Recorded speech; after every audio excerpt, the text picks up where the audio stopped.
Circuit bench स्थापनेचा वकिलाकडून आनंदोत्सव।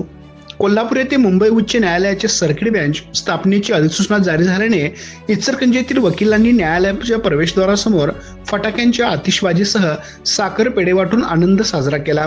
यावेळी आमदार राहुल आवाडे हे उपस्थित होते। सर्किट बेंचच्या स्थापनेमुळे 6 जिल्ह्यातील जनतेचे स्वप्न साकार झाले असून मुंबई उच्च न्यायालयातील प्रलंबित प्रकरणातील पक्षकारांना दिलासा मिळाला आहे। न्याय हक्कासाठी मुंबईला जावे लागणाऱ्या हजारो पक्षकारांना सर्किट बेंचच्या माध्यमातून न्याय मिळणार असल्याने पैसा आणि वेळेची बचत होणार असल्याची भावना इचलकरंजी बार असोसिएशनचे अध्यक्ष ॲडव्होकेट राजगोपाल रामानंद तोष्णीवाल यांनी व्यक्त केले। कोल्हापूरसह सांगली, सातारा, सोलापूर, रत्नागिरी व सिंधुदुर्ग या जिल्ह्यासाठी मुंबई हायकोर्टाचे खंडपीठ कोल्हापुरात स्थापन व्हावे या प्रदीर्घ मागणीस यश मिळाले। कोल्हापूर येथे स्थापन झालेल्या सर्किट बेंचचा शुभारंभ 18 ऑगस्ट रोजी होणार आहे।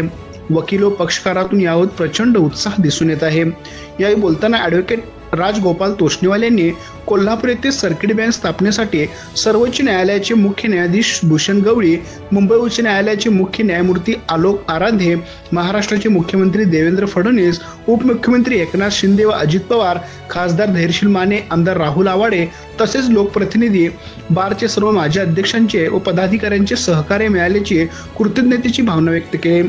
यावेळी आमदार राहुल आवाडे यांनी इचलकरंजी येथील न्याय संकुलासही सर्वोत्तरी सहकार्य करण्याचे आश्वासन दिले।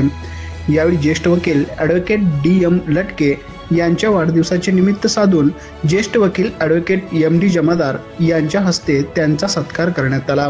यावेळी इचलकरंजी बार असोसिएशनचे अध्यक्ष ॲडव्होकेट राजगोपाल रामानंद तोष्णीवाल, उपाध्यक्ष advocate Rajaram Sutar, secretary advocate Abhijit Mane, joint secretary advocate Aditya Mudgal, खजिनदार advocate Vijay Shingare, advocate Rahul Katkar, advocate Shailendra Rajput, advocate Mahesh Kamble, advocate Deepali Hanbar व इचलकरंजी बार असोसिएशनचे सर्व सदस्य तसेच पक्षकार व नागरिक मोठ्या संख्येने उपस्थित होते।